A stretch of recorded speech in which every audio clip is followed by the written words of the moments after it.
Armada Barisan Pemadam Kebakaran di Banjarmasin kembali mengalami kecelakaan waya menuju ke tempat peristiwa kebakaran di kawasan Pelabuhan Banjarmasin Barat. Kecelakaan dengan melibatkan nyawa manusia hampir sering terjadi waya ada musibah kebakaran di Banjarmasin. Dalam waktu dekat ini, maka pemerintah kota akan membentuk Dinas Damkar Banjarmasin dan diharapkan bisa menerapkan zonasi sehingga akan lebih maksimal.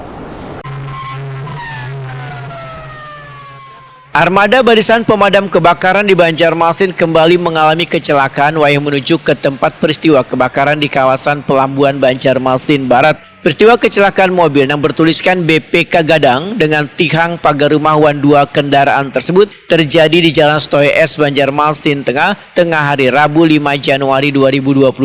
Menanggapi permasalahan ini, Wali Kota Banjarmasin Ibnu Sina Wayatakuni Prima TV jelang tengah hari Kamis 6 Januari 2022 medahkan kecelakaan dengan melibatkan nyawa manusia hampir sering terjadi waya ada musibah kebakaran di Banjarmasin. Seberatan unit Barisan Pemadaman Kebakaran pun diminta lebih berhati-hati dalam melakukan tugas kemanusiaan dengan mengedepankan keselamatan untuk diri sendiri juga keselamatan orang lain. Menurut Ibnu Sina, upaya agar penerapan zonasi di setiap wilayah waya terjadinya kebakaran akan kembali dilakukan dengan terlebih dahulu melakukan rapat koordinasi dengan seberatan Balakar Banjarmasin. Ibnu Sina menegaskan, bila penerapan zonasi pemadam kebakaran sebelumnya sudah pernah dilakukan, namun dalam pelaksanaannya dinilai masih belum maksimal.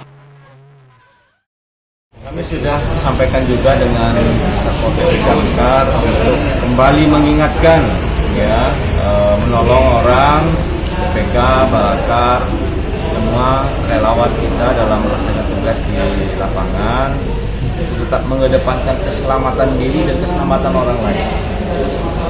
Mengejar api itu ya memang tugas mulia untuk segera memadamkan, tapi keselamatan juga perlu diperhatikan. Kalau bagian zonasi itu Pak, zonasi itu kami coba nanti petakan lagi untuk pelaksanaannya, karena kan sudah pernah itu, tapi ya dalam pelaksanaannya minimal paling tidak Balakar yang ada dalam binaan sekarang binaan Pemko.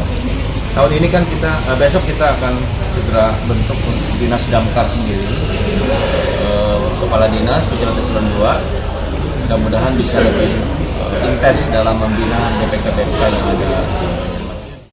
Ibnu Sina menambahkan, dalam waktu dekat pemerintah kota akan membentuk Dinas Damkar Banjarmasin yang diharapkan bisa menerapkan zonasi dan pembentukan barisan pemadam kebakaran akan lebih maksimal.